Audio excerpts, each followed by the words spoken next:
রোজানা আমরা ঘরের মধ্যে তিলাওয়াত শুনবো, রোজানা কোরআন শরীফ তিলাওয়াত করবো। কারি সাহেবকে আনলাম এত দূর থেকে, উনি আধা ঘন্টা 40 মিনিট তিলাওয়াত করলেন। এই যে শুনলাম তিলাওয়াত, কে আপনি তো জানেন, আপনি নিজেও তিলাওয়াত করেন। এটার মতন মজার জিনিস আর পৃথিবীতে কই পাইবেন? সুবহানাল্লাহ কইতেন না? যুবক ভাইদেরকে বলি, যুবক ভাইরা আমার, তুমি হিন্দি পড়তে পারো, ইংরেজি বুঝো, গণিত বুঝো, এ বন্ধু ম্যাথামেটিক্স তুমি বুঝো, এ বন্ধুগণ তুমি অ্যাসামিস পড়তে পারো, হিন্দি পড়তে পারো, গণিত বুঝো, ইংরেজি পড়তে পারো। রে বন্ধু, আপনি যখন সারাদিন ইংরেজি পড়বেন, একটা আকর পড়বেন, আপনার আমলনামার মধ্যে নেকি দেওয়া হবে না। ইংরেজি পড়বেন, জ্ঞান অর্জন হবে, বিজ্ঞান পড়বেন, জ্ঞান অর্জন হবে, হিন্দি পড়বেন, জ্ঞান অর্জন হবে, অ্যাসামিস পড়বেন, জ্ঞান অর্জন হবে।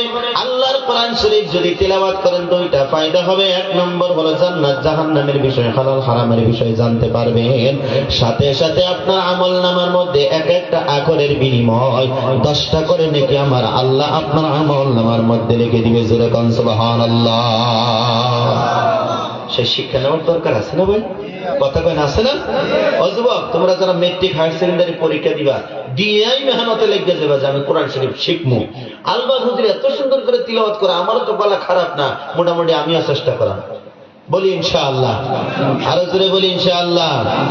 শুরু করবেন, তিলাওয়াত শুরু করেন ইনশাআল্লাহ। এটার মতন মজার জিনিস আর নাই। যাদের বাড়ির মধ্যে রোজানা সকাল বিকাল আল্লাহর কোরআন শরীফ তিলাওয়াত হয়, বিশেষ করে যার এলাকার মধ্যে, আপনারা কি ভাবছেন যে আলবা হুজুর যে তিলাওয়াত করছে আপনাদের এলাকার মধ্যে রহমত বর্ষিত হইব? সুবহানাল্লাহ। তামাম গোটা পৃথিবীর মধ্যে সবথেকে বেশি কোরআন শরীফ তিলাওয়াত হয় ইন্দোনেশিয়ার জমিনের মধ্যে। আমার ভাইরা, যদি আমাদের এই যমুনামুখ এলাকার মধ্যে, যমুনামুখ তো সাগরমুখ এলাকার মধ্যে যদি কোরআন শরীফ যদি সকাল বিকাল যদি সবাই যদি আমরা তিলাওয়াত করতাম, আল্লাহর রহমতের বৃষ্টি আমাদের এলাকার মধ্যে নাজিল হতো। জোরে জোরে কোন সুবহানাল্লাহ। জানি কিন্তু আমরা পড়ি না, আলসি।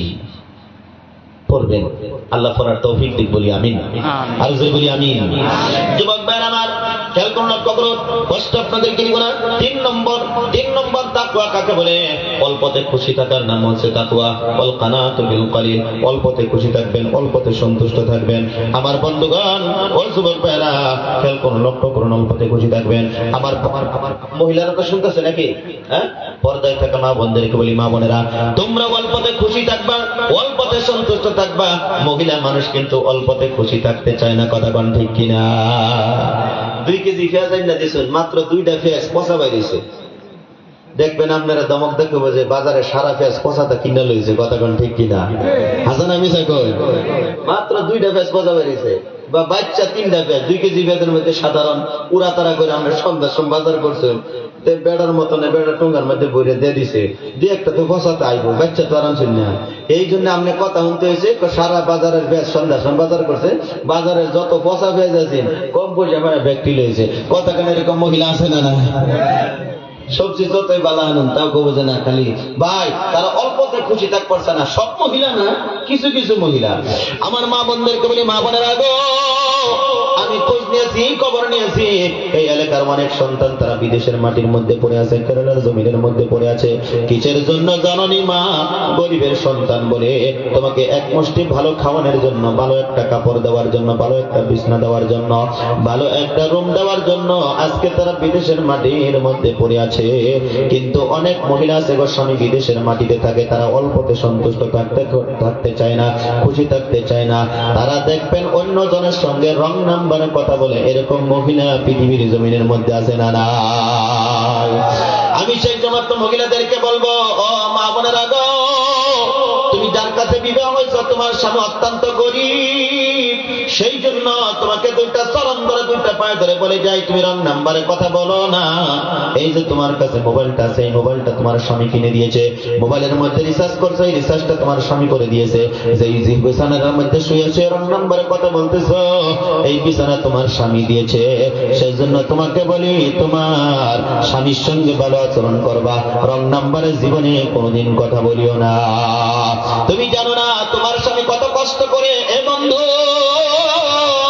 আমরা পুরুষ মানুষ আমাদের ছেলে এবং মেয়েদেরকে, বাবা এবং মাকে আনন্দতে রাখার জন্য, ফুর্তিতে রাখার জন্য আমরা কত কষ্ট করি, কত মেহনত করি, কিন্তু আমার মা বোনেরা বুঝতে চায় না। পর্দায় থাকা মা বোনদেরকে বলি, মা গো, তুমি যার কাছে বিবাহ হয়েছে, তোমার স্বামী যাদের কেরালা আছে, গুয়াহাটিতে আছে গো, একটু খেয়াল করে লক্ষ্য করো, আজকের থেকে পরিবর্তন হও, তওবা করো। আল্লাহ, জীবনে আর কোনোদিন রং নাম্বারে কথা বলবো না, নাম্বারটা ব্লক লিস্টের মধ্যে ফলাইয়া দাও, চিরদিনের জন্য ডিলিট করে দাও। তুমি জানো না রে মা, তোমার স্বামী কত কষ্ট করে, আমি দেখেছি, আপনারাও দেখেছেন, 10 তলা, 20 তলা, 50 তলা বিল্ডিং এর উপরে যখন কাজ করা হয়, নিজের জীবনের সাথে বাজে রেখে রেখে রেখে রেখে মানুষগুলো কাজগুলো করে, কর্মগুলো করে রে বন্ধু। শুধু তাই নয়, বিল্ডিং এর সাইড দিয়ে যখন প্লাস্টার গুলো যখন করা হয়, কালার গুলো যখন করা হয়, আমি দেখেছি, আপনারাও দেখেছেন, বাদুরের মতন ঝুলাইয়া ঝুলাইয়া জীবনের সাথে বাজি রেখে রেখে বিল্ডিং এর কর্মগুলো করে। মুসলমান জুড়ে বলো কথা ঠিক কিনা? এই মাঠের মধ্যে, ময়দানের মধ্যে অনেক বাবা বসে আছেন, আহারে আপনি গরিব বলে আজকে আপনার সন্তানটা বিদেশের মাটির মধ্যে পড়ে আছে, আপনি 5 ওয়াক্ত নামাজ পড়বেন, সন্তানের জন্য দোয়া করবেন, আল্লাহ আজকে যদি আমি ধনী হইতাম, আমার সন্তান বিদেশের মাটির মধ্যে যাওয়া লাগতো না। আমার মা বোনদেরকে বলি, মা গো, অল্পতে খুশি থাকবা, অল্পতে সন্তুষ্ট থাকবা, স্বামীর সেবা করবা, স্বামীর প্রশংসা করবা, তোমরা রং নাম্বারে কথা বলিও না, জোরে বলি ইনশাআল্লাহ। এই মাঠের মধ্যে, ময়দানের মধ্যে যত যুবক বসে আছেন, অনেক যুবক আছে রং নাম্বারে কথা বলে, কথা কোন আছে না নাই? কথা কোন আছে না নাই? দেখবেন স্কুল কলেজ খোলা হইলে, ছুটি হইলে ইটিমের মতন কে রাখা রয়েছে, আছে না নাই? 2 কিলোমিটার 5 কিলোমিটার যায়, হারে দেখবেন যে ইটিমের মতন কলেজের সামনে খাড়া রয়েছে, স্কুলের সামনে খাড়া রয়েছে। তার কাটিং কি, তার লেভেল কি, বডির মধ্যে মাংস নাই 25 কেজি, দেখবেন বড় গাড়ি একটা লয়ে গেছে, ঠ্যাং দি বানায় আছে, কাউয়ার ঠ্যাংয়ের মতন চিকন চিকন ঠ্যাং, লং প্যান্ট টাইট পিট ফিন্দা, কথা কোন ঠিক কিনা? যুবকরা কিছু বুঝছে, টাইট পিট আর পিন পারছে না। আমি কয়েকদিন আগে দেখছি ঠুঙ্গাদা পিনছে, ঠুঙ্গাদা পিন্দা বাদ দিছে। আমরা দিকে আছে নাকি ভাই? হ্যাঁ, ঠুঙ্গাদা পিন্দা মাল আছে? আমার ভাইরা ঠুঙ্গাদা লঙ্গি লং প্যান্ট পিন্দুন না যায়, এত কষ্ট করে লং প্যান্ট কি দরকার? এটা পিনতে তো বইয়া মতন জানা, ফেরসা বকরুন জানা, কথা কোন ঠিক কিনা? যুবকরা এখন বুঝছে, মাশাআল্লাহ অনেক বুঝছে। আগে কিন্তু লং প্যান্ট, এই স্যান্ডেলের পলদা পিন্দা এটা ছিড়ালিত, এখন দেখবেন কিন্না হাইরে দর্জি বলে যে হেরা টাক নুরুপে উঠায়, কথা কোন ঠিক কিনা? এখন সুন্নতটা বুঝছে, এই যে বয়ানের মাধ্যম দিয়ে কিছু বুঝছে। এখন এই যে ডুলাটাও ফিনবো, কয়েকদিন পরে ডুলাটাও ফিনবো, দেখতেছে যে নিজের ক্ষতি হইতেছে, যার জন্য ডুলাটাও ফিনবো। আল্লাহ আমাদের সবাইকে বুঝে শুনে আমল করার তৌফিক দান করুক, সকলে বলি আমিন। যুবক ভাইরা আমার, তোমাদেরকে বলছি, আজকে থেকে তোমরা পরিবর্তন হতে হবে। রাসূলুল্লাহ সাল্লাল্লাহু আলাইহি ওয়াসাল্লামের একজন সাহাবী ছিল, আল্লাহর নবীর কাছে যায় বলল, হুজুর গো, আমি নামাজ পড়বো, রোজা করবো, সবকিছু করবো, কিন্তু কোনদিন বদতমিজি খারাপি আমি কখনো বাদ দিতে পারবো না। আল্লাহর রাসূল বললেন, তোমার কি মা আছে? বলে, হ্যাঁ হুজুর আমার মা আছে। জিজ্ঞাসা করলেন, তোমার কি বোন আছে? বলে, হ্যাঁ হুজুর আমার বোন আছে। জিজ্ঞাসা করলেন, তুমি কি বিবাহ করছো? বলে, হ্যাঁ হুজুর আমি বিবাহ করছি। নবীজি বললেন, তোমার স্ত্রীর সঙ্গে কেউ যদি প্রেম ভালোবাসা করে, তাকে তুমি কি করবা? আল্লাহ রাসূল সাল্লাল্লাহু আলাইহি সাল্লাম যখন প্রশ্ন করলেন, সাহাবী বললেন, হুজুর তাকে আমি জীবিত কবর দিয়ে ফেলবো। নবীজি যখন বললেন, তোমার মায়ের সঙ্গে কেউ যদি প্রেম ভালোবাসা করে, তাকে তুমি কি করবা? আল্লাহর নবীর সাহাবী বললেন, হুজুর তাকে আমি কাঁচা মরিচের মতন চাবিয়ে চাবিয়ে খেয়ে ফেলবো। আল্লাহর নবী বললেন, তোমার বোনের সঙ্গে কেউ যদি প্রেম ভালোবাসা করে, তাকে তুমি কি করবা? নবীজির সাহাবী গরম হয়ে বললেন, হুজুর বাসায় প্রকাশ করতে পারি না। আমার নবী বলে, হে রাসূলুল্লাহর সাহাবী, তুমি যার সঙ্গে প্রেম করতে চাও, সে তো কি জানে একজনের মা হতে পারে, একজনের খালা হতে পারে, একজনের পুপি হতে পারে, একজনের বোন হতে পারে, একজনের স্ত্রী হতে পারে। আল্লাহর নবীর সাহাবী সঙ্গে সঙ্গে সঙ্গে সঙ্গে চোখের থেকে পানিগুলো ছেড়ে দিয়ে বললেন, হুজুর আপনার এত সুন্দর বিচার, এত সুন্দর ইনসাফ, আজকের থেকে আমি পরিবর্তন হয়ে গেলাম, আর জীবনে কোনোদিন বদতমিজি খারাপ করব না। একটু জোরে জোরে কোন সুবহানাল্লাহ। যুবকদেরকে বলছি, যুবক, আমরা কলিমা পড়নেওয়ালা মুসলমান। মদিনার এক যুবক ছিলেন, মদিনার এক যুবতী ছিলেন। সন্ধ্যা যখন হয়ে গেল, হাতের মধ্যে সোনাদানা আছে, গলার মধ্যে সোনাদানা গেল আছে, দেখতেও খুব রূপবতী। সন্ধ্যার সময় তার বাড়ি থেকে বের হয়ে গেল। মনে মনে চিন্তা করতেছে, ধারণা করতেছে, আল্লাহ, যদি বাড়ির থেকে যদি বেরিয়ে যায়, কোনো পুরুষ মানুষের সঙ্গে যদি রাস্তায় যদি দেখা হয়ে যায়, আমার সতীত্বকে আমি রক্ষা করতে পারবো না। গলার মধ্যে মালা আছে, হাতের মধ্যে শাখা আছে, এগুলো সোনাদানাগুলো নিয়ে যাবে। মহিলাটা চিন্তা করে করে যখন রাস্তার মধ্যে বেরিয়ে গেল রে বন্ধু, সাথে সাথে কিছু দূর যাওয়ার পরে একটা যুবক আসিয়া ওই মহিলাটার সম্মুখে দাঁড়াইয়া গেল। মহিলাটা হাক্কা বাক্কা লেগে গিয়ে আমার আল্লাহর ডাক মারছে, আল্লাহ, আমার সতীত্বকে বুঝি আর রক্ষা করতে পারলাম না। ওই মদিনার যুবকটা হাঁটি হাঁটি হাঁটি হাঁটি করে গাও সম্মুখের মধ্যে আসে, বলতেছে, ও বোন, ও বোন, তুমি সর্বপ্রথম আমার পরিচয়টা নিয়ে নাও। আমি হলাম মদিনার মুসলমান। জোরে বলো সুবহানাল্লাহ। তোমার সোনাদানাগুলো নিব না, টাকা পয়সাও নিব না, তোমার সতীত্বের উপরে আমি হাতও লাগাবো না। সর্বপ্রথম আমার পরিচয়টা নিয়ে নাও। আমি হলাম মদিনার কলিমা পড়নেওয়ালা মুসলমান। যুবকদেরকে বলি, যুবক, কোন মহিলা মানুষ, কোন মেয়ে মানুষ রাত্রের বেলা যদি বিপদের মধ্যে পড়ে যায়, মুসিবতের মধ্যে পড়ে যায়, নিরাপদে নিরাপদে নিঃস্বার্থে তাদেরকে বাড়ির মধ্যে পৌঁছাইয়া দিবা। ওই মদিনার ওই যুবকের সঙ্গে তোমার জান্নাতে জায়গা হয়ে যাবে। একটু জোরে জোরে বল সুবহানাল্লাহ। ঝুমকাওয়ালা ফাতামল, ঝুমকাওয়ালা চুরি, মহিলাদের ফিন্দা নিষেধ কেন ভাই? রাস্তার পারে যদি বাড়ি থাকে, কোন যুবক যদি রাত্রে উঠতে থাকে, কোন বেড়ি মানুষ যদি ঝুনঝুন ঝুনঝুন করে ঝুনঝুনি পাউতি ফিন্দা যা, তাহলে এই যুবক তার ঘুম ভাঙতে যাবো, ঘুমের থেকে উঠতে তসমেরে দেখবো কেলা যায়। কথা কোন ঠিক কিনা? এই আরো জোরে কোন ঠিক কিনা? একটা আকর্ষণ আছে, নারী আর পুরুষের একটা আকর্ষণ আছে। ইরাদা করি, নিয়ত করি, আমারও মা আছে, আপনারও মা আছে, আমারও খালা আছে, আপনারও খালা আছে। যুবক রে, হাত যাইলে ফুরানি, দাঁড়াইলে হুজানি। তুমি অন্য একজনের বোনের পিছে ঘুরতেছ, মনে করবা তোমার বোনের পিছেও কেউ না কেউ ঘুরতেছে। কথা কোন ঠিক কিনা? গতিকে আল্লাহ আমরারে সৃষ্টি করছে, উপযুক্ত বয়স যখন হইব, বাবা মা দেখিয়া আমরারে বিয়া শাদী দিব। ইনশাআল্লাহ বাবা মার কথায় যদি বিয়া শাদী হয়, সেই ঘরের মধ্যে শান্তি হইব, সুখ হইব। কথা কোন ঠিক কিনা? আর যদি 4 বছর 5 বছর গুল্লা বালতির মধ্যে গান্দা কইরা তারপরে যদি হেটা আনি, 2 বছর প্রেম ভালোবাসার বিয়া থাকবো, তারপরে দেখবেন এমন ফেতনা লাগবো, তারপরে আর বুগলটা বিরুন যাইতো না। মুসলমান জুড়ে বলা কথা ঠিক কিনা? এই যুবক, কথা জাগাত না বেজাগাত হইছে না? আরো জোরে কোন, জাগাত না বেজাগাত? তাকবীর দাও, নারায়ে তাকবীর। আমাদের এলাকার মা বোনদেরকে আমরা নিরাপত্তা দিব, বলি ইনশাআল্লাহ। আরো জোরে বলি ইনশাআল্লাহ। এরা আমরা মায়ের জাতি, এরা আমার বোন, এরা আমরা খালা, এরা আমরা ফুফু, এদেরকে আমরা নিরাপত্তা দেন। যাদের সাথে আমাদের বিবাহ জায়েজ আছে, ইনশাআল্লাহ তাআলা উপযুক্ত বয়সে তারা বিয়া করাম। তার আগে আমরা কোনো অবৈধ কাজের মধ্যে লিপ্ত হব না। কেন? জাহান্নামের আগুনের থেকে বাঁচার জন্য এই নফসের সাথে আমরা জিহাদ করে আল্লাহর জমিনে চলবো। চিল্লাইয়া বলো ইনশাআল্লাহ। যুবক ভাইরা আমার, খেয়াল করে লক্ষ্য করুন, কষ্ট আপনাদেরকে জীবনের বন্ধু, একটু ধৈর্য ধারণ করে বসুন। আমি বলতেছিলাম তাকওয়ার 4 নম্বর কথাটা। এই বন্ধু, অল্পতে খুশি থাকার নাম তাকওয়া। 4র্থ নম্বর হলো পরকালের জন্য সঞ্চয় করার নাম তাকওয়া। তাকওয়ার আবার মৌলিক 6টা কথা আছে। জোরে কোন কয়টা কথা কইছেন? আরো জোরে কোন কয়টা? 6টা কথা আছে রে বন্ধু। বক্তব্য দিতে দিলে 4 ঘন্টা 5 ঘন্টা পর্যন্ত বক্তব্য দেওয়া যাবে।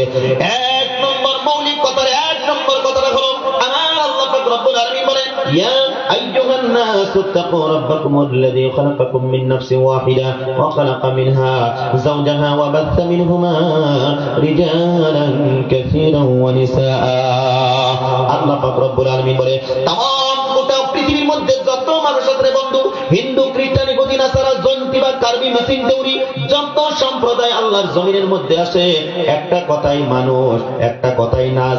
আমার আল্লাহ বলতেছেন, সমস্ত মানুষদেরকে আমার আল্লাহ ভয়ের ব্যাপারে, তাকওয়ার ব্যাপারে সমস্ত মানুষদেরকে আমার আল্লাহ হুকুম করেছে যে তোমরা আমি আল্লাহকে ভয় করো। জোরে কোন সুবহানাল্লাহ।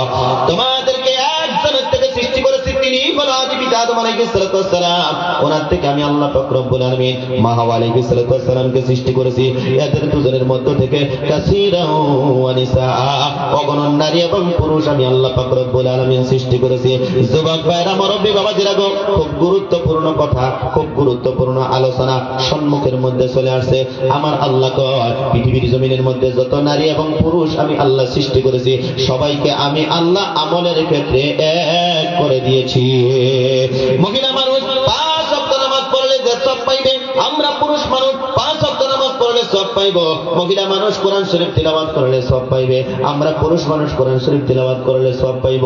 মহিলা মানুষ সুবহানাল্লাহ, আলহামদুলিল্লাহ, আল্লাহু আকবার রুটি বানাইবে পড়বে, আমার বন্ধুগণ উঠান ঝাড়ু দিবে তারা পড়বে, বন্ধুগণ ঠেক পাইলা যখন দইবে তারা পড়বে সুবহানাল্লাহ সুবহানাল্লাহ সুবহানাল্লাহ, কাপড়গুলো গুছাইবে তারা পড়বে সুবহানাল্লাহ, কাপড় ধৌত করতে চাইবে পড়বে সুবহানাল্লাহ সুবহানাল্লাহ আলহামদুলিল্লাহ। যে কোনো কর্ম করবে মুখটা বন্ধ থাকবে না, আল্লাহর জিকির করবে, আমরাও করব। যে সব পাইব মহিলারাও সম পরিমাণের সব পাইবে। একটু জোরে জোরে কোন সুবহানাল্লাহ। হে বন্ধুগণ, কোন ধনাঢ্য মহিলা, মালদার মহিলা, টাকাওয়ালা মহিলা কাবার যদি তপ করার জন্য যায়, মদিনা যদি জিয়ারতের জন্য যদি যায়, যে সব পাইবে বন্ধু। আমরা যদি হজের মধ্যে যাই, আমরা যে সব পাইব নারীরাও সম পরিমাণের সব পাইবে। আমার আল্লাহ কয়, মহিলাদেরকে আর পুরুষদেরকে আমি আল্লাহ আমলের ক্ষেত্রে এক করে দিয়েছি, কিন্তু ব্যবধান করে দিয়েছি সন্তান জন্ম দেওয়ার ক্ষেত্রে আমি আল্লাহ ব্যবধান করে দিয়েছি রে বন্ধু। খেয়াল করুন, লক্ষ্য করুন, পৃথিবীর জমিনের মধ্যে কোন পুরুষকে আমার আল্লাহ পাক রব্বুল আলামিন সন্তান জন্ম দেওয়ার মতন যোগ্যতা ক্ষমতা আল্লাহ দান করে নাই। নারীদেরকে মহিলাদেরকে আমার আল্লাহ সন্তান জন্ম দেওয়ার মতন যোগ্যতা ক্ষমতা দান করেছে। একটু জোরে জোরে বলি সুবহানাল্লাহ। এই যুবক, আমরা পুরুষ মানুষ তাহাজ্জুদের নামাজ আমরা পড়তে পারি। এ বন্ধু, অনেক মহিলা আছে পেটের মধ্যে বাচ্চা থাকে, 6 মাস হয়ে গেছে, 7 মাস হয়ে গেছে গো। বাচ্চাটা যখন পেটের মধ্যে বড় হয়ে যায়, মায়ের পেটের মধ্যে হাত দিয়ে মাথা দিয়ে পাও দিয়ে যখন গোতা মেরে দেয়, ওই মা দুপুনি রাত্রের বেলা ঘুম পারতে পারে না। আমার নবী কয়, সেই মহিলা পেটে বাচ্চা থাকার দরুন রাত্রের বেলা ঘুমাইতে পারে না, তাহাজ্জুদ নামাজ পড়লে যে সব হইতো, ওই সবটা ওই মহিলার আমল নামার মধ্যে আমার আল্লাহ দিয়ে দেয়। জোরে জোরে কোন সুবহানাল্লাহ। শুধু তাই নয় যুবক, আমরা পুরুষ মানুষ ইসলামের জন্য সাহাবারা যুদ্ধ করছে, ময়দানের মধ্যে শহীদ হয়ে গেছে। আমার বন্ধুগণ, কোন মহিলা সন্তান ডেলিভারি করাতে গিয়ে যদি আল্লাহর জমিনের থেকে যদি বিদায় নিয়ে চলে যায়, এই মাঠের মধ্যে থাকতে পারেন কারো মা, কারো বোন, কারো খালা, কারো ফুফি, আল্লাহর জমিনের থেকে সন্তান ডেলিভারি করাতে সময় দুনিয়ার থেকে বিদায় নিয়ে চলে গেছে। এই বন্ধুগণ, তার রক্ত মাখা শরীর লইয়া আল্লাহর দরবারে হাজির হয়ে যাবে। এ বন্ধুগণ, আল্লাহ জিজ্ঞাসা করবে, ও মহিলা, রক্ত মাখা শরীর লইয়া কিসের জন্য হাসরের ময়দানে হাজির হয়ে গেছো? সেদিন এই মহিলাটা বলবে, হে পরওয়ারদিগার আলম, এই যে বাচ্চাটা আমি সন্তান ডেলিভারি করাতে গিয়ে আমি মা তোমার জমিনের থেকে বিদায় নিয়ে চলে গিয়েছিলাম। আল্লাহ বলবে, কি চাও মহিলা, কি চাও? সেদিন আল্লাহকে বলবে, পরওয়ারদিগার আলম, কিচ্ছু চাই না, আমি শুধু মা শহীদানদের কাতারের মধ্যে দাঁড়াইতে চাই। আমার আল্লাহ বলবে, ও পেরেকদারা রে, এই মহিলাটাকে শহীদানদের কাতারের মধ্যে দাঁড় করাইয়া দাও। জোরে বলো আল্লাহু আকবার, আরো জোরে বলুন আল্লাহু আকবার। ও বন্ধুগণ আমার ভাইরা, এই পৃথিবীর জমিনের মধ্যে আসার একটা মাধ্যম হলো মা। আমরা মায়ের মাধ্যম দিয়ে, বাবার মাধ্যম দিয়ে, ধরার মধ্যে দুনিয়ার জমিনের মধ্যে আসছে। মুসলমান ভাইরা আমার, বিজ্ঞান বলছে কোন সন্তান যখন মায়ের পেটের থেকে পৃথিবীর জমিনের মধ্যে আসে, মায়ের কলিজাটার মধ্যে একবার নয়, দুইবার নয়, তিনবার নয়, চারবার নয়, মায়ের কলিজার মধ্যে বিজ্ঞান বলছে 50, বিজ্ঞান বলছে 5000 বার মায়ের কলিজার মধ্যে সন্তান লাথি মারে। মায়ের কলিজার সঙ্গে যে তারগুলো লাগানো থাকে, যে রগগুলো লাগানো থাকে রে বন্ধু, সন্তান এমন জোরে মায়ের কলিজার মধ্যে লাথি মারে রে, মারার সঙ্গে সঙ্গে মা বেহুশ হয়ে জমিনের মধ্যে পড়ে যায়। মায়ের হুঁশ থাকে না, জ্ঞান থাকে না রে বন্ধু। যখন সাউনিরা মা দুপুনির কুলির মধ্যে সন্তানকে দেয়, তখন মা দুপুনি তোমার দিকে আমার দিকে তাকাইয়া সমস্ত দুঃখ বেদনা দূর করে দিয়েছিল। আমার বলার কারণ হলো, যুবক যাদের মা আছে, বাবা আছে, মায়ের খেদমত কলিজা ভরে করবা, বাবার খেদমত কলিজা ভরে করবা। আল্লাহর জান্নাতের 2টা দরওয়াজা তোমাদের জন্য অপেক্ষা করতেছে। এই মাঠের মধ্যে যাদের মা নাই, বাবা নাই, দুনিয়া থেকে বিদায় নিয়ে চলে গেছে বন্ধু, আমি দেখতে চাই মা হারা ইতিমটা কি আছো, বাবা হারা ইতিমটা কি আছো, তাহাজ্জুদের নামাজের সময় হয়ে গেছে। রাত্র যখন গভীর হয়, পৃথিবীর অফিস আদালত কোর্ট কাছারি সবকিছু বন্ধ হয়ে যায়, আমার আল্লাহ পাক রব্বুল আলামিনের রহমতের দরওয়াজাটা খোলা হয়ে যায়। এই সময় আমি একটা লোক এই মসজিদ আল্লাহর ঘর নির্মাণের জন্য আমি দেখতে চাই। কারবা মা নাই, কারবা বাবা নাই, জীবনের কামাইয়ের থেকে প্রথম নম্বরে গো বন্ধু 12টা মাসে 12,000 টাকা দেনেওয়ালা একটা লোক যদি থাকে, দয়া করে হাতটা তুলেন, আমার কলিজা থেকে অন্তরের থেকে দোয়া করবো ইনশাআল্লাহ। কোন বন্ধু যদি আছেন, কষ্ট আপনাদেরকে দিব না, প্রত্যেক মাসে মাসে মাসে মাসে একটা করে 1000 টাকা দিবেন। এমন কোন বন্ধু যদি আছেন 12টা মাসে 12,000 টাকা দেনেওয়ালা একটা লোক দাঁড়াইয়া যান, আমার কলিজার থেকে অন্তরের থেকে মুসাফির হারাতে আপনার জন্য দোয়া করে যাব ইনশাআল্লাহ। মনে হয় ভারত থেকে, মনে হয় আসাম থেকে হাত বাড়িয়ে ডাকছে আমার মা। প্রবাসী জীবন আর ভালো লাগে না মাগো, প্রবাসী জীবন আর ভালো লাগে না। আমার দেহটা বিদেশে মাগো, মনটা থাকে বাড়ি, শুধু টাকার জন্যে সাগর নদী পাহাড় দিলাম পারি মাগো, পাহাড় দিলাম পারি। এ যুবক, তোমরা যখন কেরালার জমিনের মধ্যে কাজের জন্য যখন যাও, এ বন্ধু তোমরা যখন ফ্লাইটের মধ্যে যাও, জাহাজের মধ্যে যাও, কত সাগর পাড়ি দিয়ে চলে যাও, কত নদী পাড়ি দিয়ে চলে যাও, কত পাহাড়গুলো পাড়ি দিয়ে চলে যাও। আমার দেহটা বিদেশে মাগো, মনটা থাকে বাড়ি, শুধু টাকার জন্যে সাগর নদী পাহাড় দিলাম পারি মাগো, পাহাড় দিলাম পারি। যদি থাকতো বাবার জমিদারি, যদি থাকতো বাবার জমিদারি, বিদেশ আসতাম না। প্রবাসী জীবন আর ভালো লাগে না মাগো, প্রবাসী জীবন আর ভালো লাগে না। সেদিন ঘুমের ঘরে স্বপ্নে দেখি উঠিয়া কান্দিয়া, আমার মায়ে আমার বসে আছে ভাত রান্দিয়া মাগো, ভাত রান্দিয়া। সেদিন ঘুমের ঘরে স্বপ্নে দেখি উঠিয়া কান্দিয়া, মায়ে আমার বসে আছে ভাত রান্দিয়া মাগো, ভাত রান্দিয়া।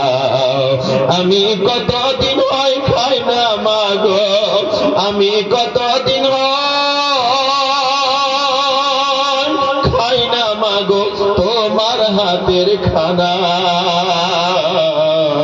প্রবাসী জীবন আর ভালো লাগে না মাগো, প্রবাসী জীবন আর ভালো লাগে না। এক যুবক ভাইরা, মুরব্বী বাবাজিরা গাও, রাত্র গভীর হয়ে গেছে। এক যুবক, তোমরা যারা প্রবাসে থাকো, তোমরা যারা বিদেশের মাটিতে থাকো রে বন্ধু, আমি জানি তোমাদের মনটা আনসান আনসান করে বাবার চেহারাটা দেখার জন্য, মায়ের চেহারাটা দেখার জন্য। তোমার যখন বাচ্চা ছেলেটা কল দিয়ে ভিডিও কলে যখন বলে আব্বু বাড়ির মধ্যে চলে এসো, আমাকে তোমাকে ছাড়া ঘুম হয় না। আপনার মহব্বতের মেয়েটা যখন ফোন দিয়ে বলে বাবা গো বিদেশে আর থাকতে হবে না, বাড়ি চলে আসো, আপনি জানেন না কতটা কষ্ট হয়, কতটা কষ্ট হয়। যুবক রে, যুবক, গরিবের সন্তান হয়েছে বলো বিদেশের মাটির মধ্যে থাকো। এই মাটির মধ্যে অনেক মুরব্বী আপনারা বসে আছেন, আপনি গরিব বলে আপনার সন্তানটা বিদেশের মাটির মধ্যে আছে। আমি মুসাফির দোয়া করি, আল্লাহ যারা বিদেশের মাটির মধ্যে আছে গো, আল্লাহ তাদেরকে তুমি সহি সালামতে রাখিও।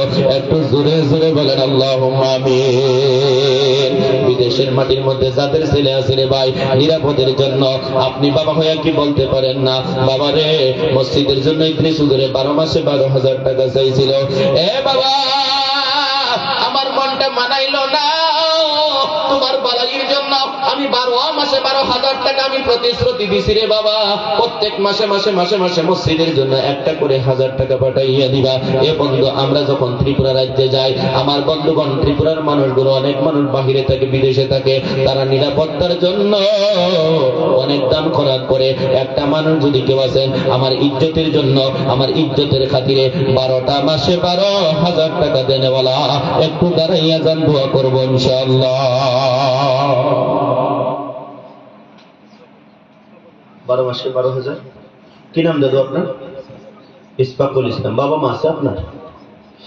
মাশাআল্লাহ রব্বুল আলামিন, মাওলাই কারীম, ওগো আল্লাহ, তোমার বান্দা আমার ভাই রব্বুল আলামিন ইসফাকুল ইসলাম রব্বুল আলামিন আল্লাহ তাআলা, তোমার বান্দা 12 মাসে 12,000 টাকা রব্বুল আলামিন আল্লাহ তোমার বান্দার দান তুমি কবুল করে মঞ্জুর করো মালিক। রাত্র গভীর হয়ে গেছে রে আল্লাহ, ইয়া আল্লাহ, আমি মুসাফির গুনাহগারের চোখের এক ফোঁটা পানি দিয়ে দোয়া করছি, আল্লাহ আমার ইসফাকুল ভাইয়ের দান তুমি কবুল করো, ওনার মনের আশা আকাঙ্ক্ষা তুমি পূর্ণ করে দাও, জোরে বলি আমিন। 2 নম্বরে কোন দাদু আছেন? দয়া করে হাতটা তুলবেন হুজুর। 2 নম্বরে 12টা মাসে 12,000 টাকা। 2 নম্বরে একটা লোক দেনেওয়ালা কেউ যদি থাকেন, দয়া করে হাতটা তুলবেন। আমার কলিজার থেকে, অন্তরের থেকে আপনার জন্য দোয়া করব ইনশাআল্লাহ, কারণ আমার আল্লাহ 2 নম্বর সংখ্যাটা ভালোবাসে, পছন্দ করে। বন্ধু কেউ যদি আছেন রে ভাই, আল্লাহ কে হস্তে বলতে পারেন মাশাআল্লাহ। তাকবীর, নারায়ে তাকবীর, নারায়ে তাকবীর। আমার আব্বা আম্মা আছে। আয় আল্লাহ তাআলা রব্বুল আলামিন, মাওলাই কারীম, তোমার বান্দা আল্লাহ 2 নম্বরে সাইদুল ইসলাম রব্বুল আলামিন আল্লাহ গো, বাবা না, বাবা হারা এতিমটা আমার পিছনে বসে আছে আল্লাহ ভাই সাইদুল ইসলাম। এ রব্বুল আলামিন, বাবা হারা এতিম 12 মাসে 12,000 টাকা রব্বুল আলামিন গো, তোমার বান্দার দান তুমি কবুল করো, মঞ্জুর করো। যে নিয়তে দান করছে তুমি জানো, আমি জানি না, মিজানেতে নেকির পাল্লা ভারী করে বাতলা করো না রব্বুল আলামিন। ওনার আব্বার কবরের মধ্যে তুমি আল্লাহর দয়ার চাদর, রহমতের চাদর খানা বিছাইয়া দাও। একটু জোরে জোরে বলেন আমিন। সংসার সংসার কইরা ববে গো, আমি করলাম না বন্দেগী, কি জানি কি উপায় হইবে গো, অন্ধকার কবরে রে, ওরে জীবন গোনাই গোনাই গেল রে, ওরে জীবন গোনাই গোনাই গেল রে। মাশাআল্লাহ 2 নম্বর হয়ে গেছে। কষ্ট আপনাদেরকে দিব না, আমি বুঝতে পারছি আপনাদেরকে কপিলী নদীর পানি অনেক ক্ষতি করে দেয়। আমার